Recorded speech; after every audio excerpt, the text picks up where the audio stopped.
ഔദ്യോഗിക ആവശ്യങ്ങൾക്കായി ChatGPT, DeepSeek പോലെയുള്ള AI ടൂളുകൾ ഉപയോഗിക്കരുത്.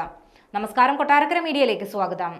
ഔദ്യോഗിക ആവശ്യങ്ങൾക്കായി ഇനി മുതൽ ChatGPT, DeepSeek തുടങ്ങിയ AI ടൂളുകൾ ഉപയോഗിക്കരുതെന്ന് ജീവനക്കാർക്ക് നിർദ്ദേശം നൽകിയിരിക്കുകയാണ് കേന്ദ്ര സർക്കാർ.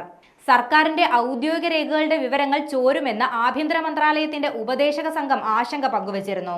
ഇതിന്റെ അടിസ്ഥാനത്തിലാണ് കേന്ദ്ര ധനകാര്യ മന്ത്രാലയം AI ടൂളുകൾ ഉപയോഗിക്കുന്നത് നിർത്തണമെന്ന നിർദ്ദേശം ജീവനക്കാർക്ക് നൽകിയത്. ഔദ്യോഗിക വിവരങ്ങൾ ചോരുമെന്ന് ചൂണ്ടിക്കാട്ടി ഓസ്ട്രേലിയ, ഇറ്റലി തുടങ്ങിയ രാജ്യങ്ങളിൽ DeepSeek ഉപയോഗിക്കുന്നതിൽ നേരത്തെ തന്നെ നിയന്ത്രണം ഏർപ്പെടുത്തിയിരുന്നു. AI ആപ്പുകളും ടൂളുകളും ഓഫീസ് കമ്പ്യൂട്ടറുകളിൽ ഉപയോഗിക്കുന്നതിലൂടെ വിവരങ്ങൾ ചോരുകയും സർക്കാരിന്റെ സ്വകാര്യത നഷ്ടപ്പെടുകയും ചെയ്യും.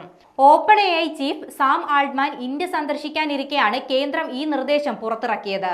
ChatGPT, DeepSeek എന്നിവയുടെ മാതൃസ്ഥാപനമായ OpenAI ഇതുവരെ ഇതിന് വ്യക്തമായ മറുപടി നൽകിയിട്ടില്ല. ഇത് ന്യായമായ ആവശ്യമാണെന്നും ഈ ആഴ്ച തന്നെ ഇതിനു വേണ്ട നടപടികൾ സ്വീകരിക്കുമെന്നും ധനകാര്യ വകുപ്പ് അധികൃതർ പറഞ്ഞു. ഇന്ത്യയിലെ മറ്റു വകുപ്പുകളിൽ ഇത് സംബന്ധിച്ച നിർദ്ദേശങ്ങൾ നൽകിയിട്ടുണ്ടോ എന്ന് ഇതുവരെ വ്യക്തമല്ല. മുൻനിര മാധ്യമ സ്ഥാപനങ്ങളുമായി ഉണ്ടായ പകർപ്പവകാശ ലംഘന പോരാട്ടത്തിൽ തന്നെ OpenAI ഇന്ത്യയിൽ ചൂടേറിയ പ്രശ്നങ്ങൾ നേരിട്ടിരുന്നു.